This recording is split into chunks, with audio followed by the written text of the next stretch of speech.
Olá, pessoal, tudo jóia? Na aula passada, a gente começou a discutir um pouco sobre esse último momento do planejamento urbano no Brasil, né, colocado pelo Flávio Villaça, que é um momento de redemocratização.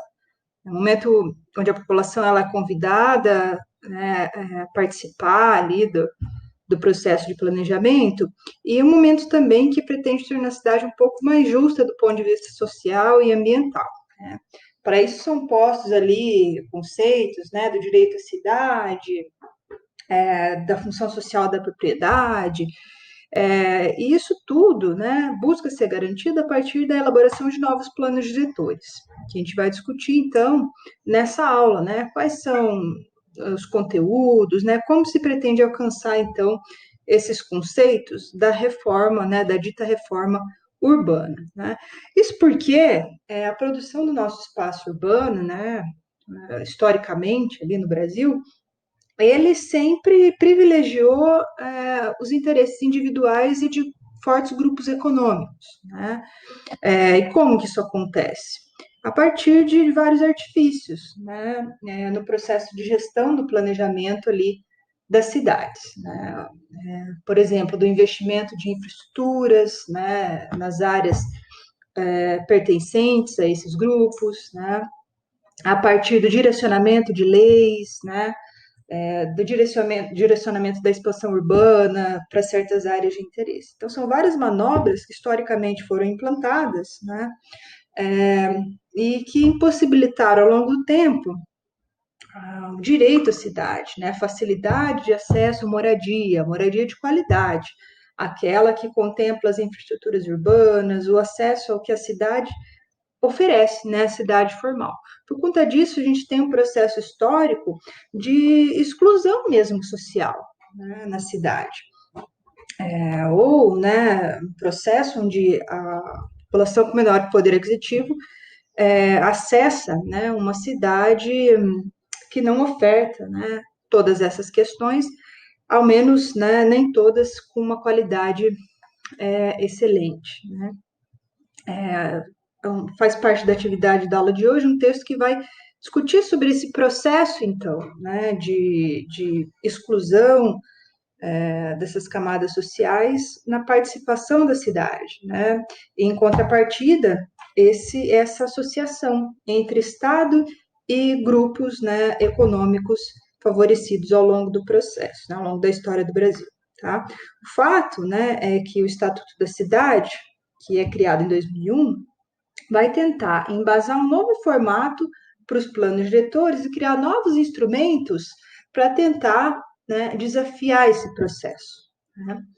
E garantir, então, que a gente discutiu na aula passada, como função social da propriedade, um conceito que já aparece lá na reforma da Constituição de 1988, e também o direito à cidade, que aparece no Estatuto da Cidade, né, em 2001. Então, visando realmente essa cidade um pouco mais justa do ponto de vista social e também ambiental, né? E como que, né, o Estatuto da Cidade vai fazer isso, então, né? Quais são esses novos instrumentos que vão ser criados, né, que a gente vai conhecer na aula de hoje?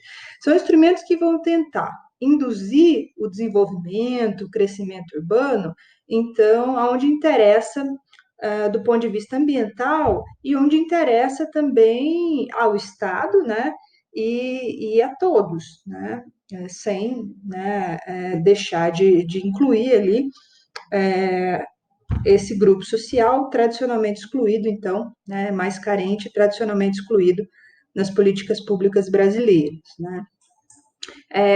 Vai tentar também criar formas de financiar esse processo, né, de fazer com que o Estado tenha novos recursos para implantar essas medidas, né? A gente vai ver como.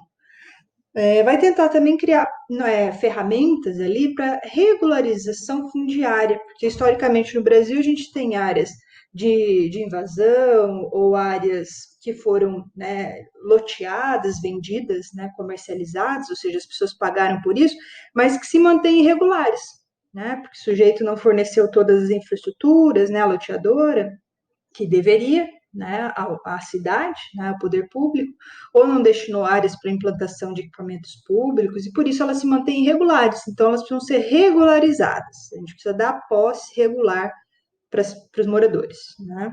Precisamos também implantar infraestruturas necessárias, né? Então, há todo um processo ali para converter essas áreas em áreas urbanas, efetivamente, né? Áreas urbanizadas. E também ferramentas de democratização da gestão, né? Que vão convidar a população a conhecer o processo, a participar e opinar também, né?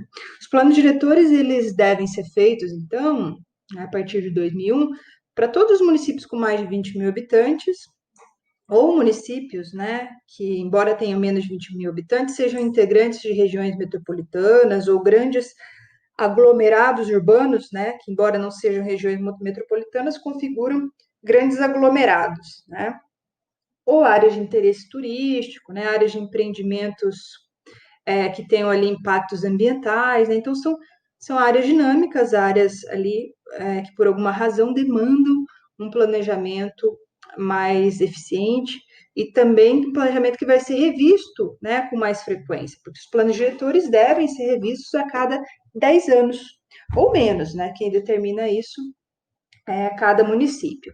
No Paraná, foi estabelecido, né, que todos os municípios devem elaborar planos diretores, independente do tamanho que esses municípios têm, tá? Então, o nosso governo estadual, assim, definiu, né? Então, a gente já fez planos diretores, já revisamos uma vez, quem não revisou está revisando agora, né? Então, a gente tem mantido esse processo de revisão.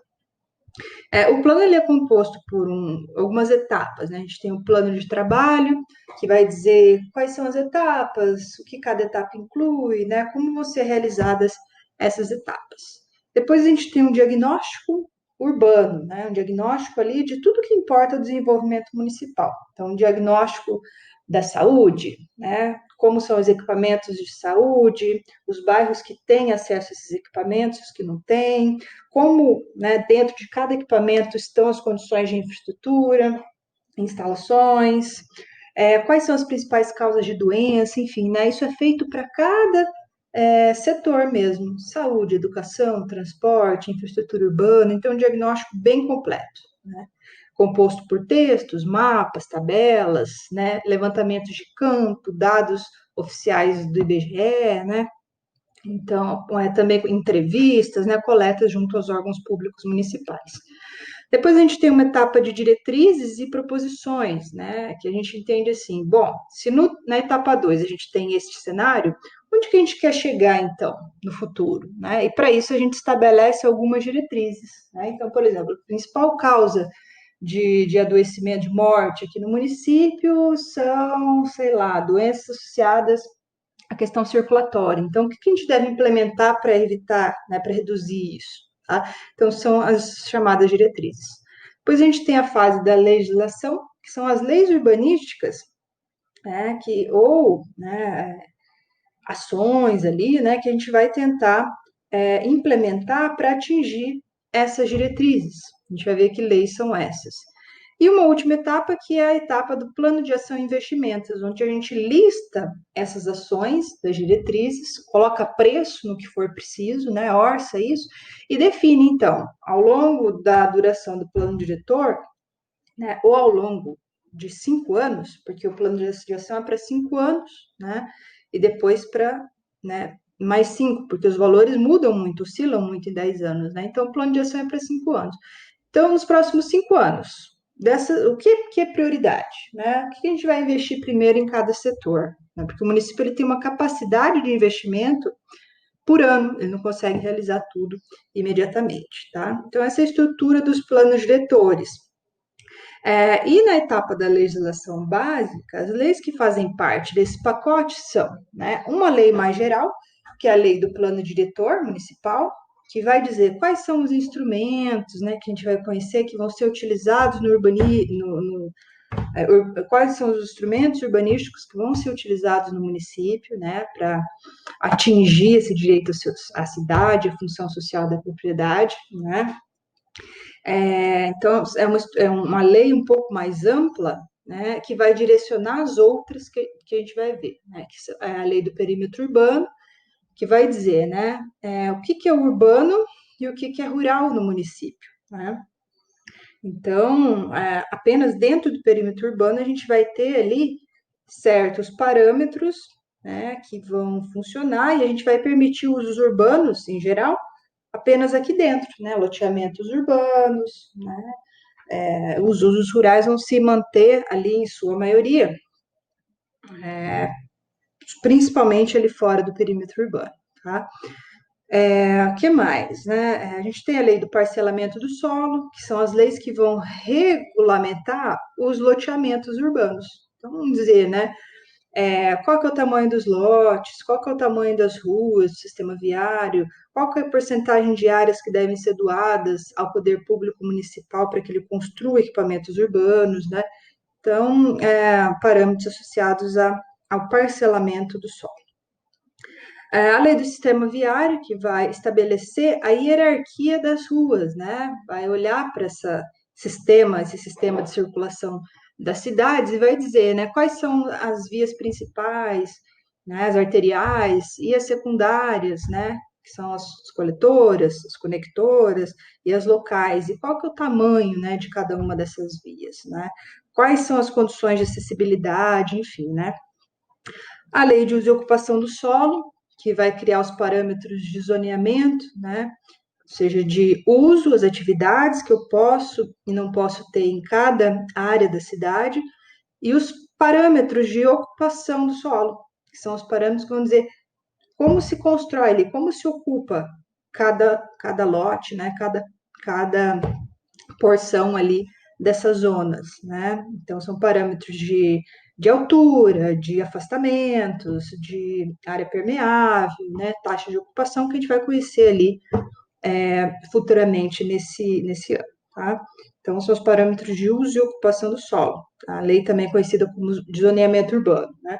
E o Código de Obras e o Código de Posturas, que vão dizer onde está normas para edificações em geral no município, né? Parâmetros, por exemplo, né, para instalação de elevadores, de dimensionamento de escadas, de aberturas para ventilação e iluminação, né?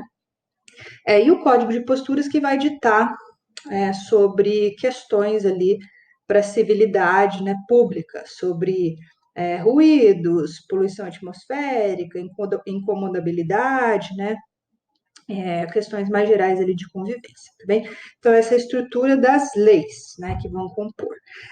E agora, na sequência, a gente vai conversar um pouquinho sobre os instrumentos urbanísticos que foram previstos no Estatuto da Cidade, né? Essa lei federal, criada ali em 2001, né, e que passa a ser incorporada nos planos diretores a partir dessas leis que a gente conversou, né? Principalmente a partir da lei de uso e ocupação do solo, tá bem? Então, vou dar início a uma nova aula, porque vocês façam uma pausa, respirem e a gente continua na sequência, tá bem?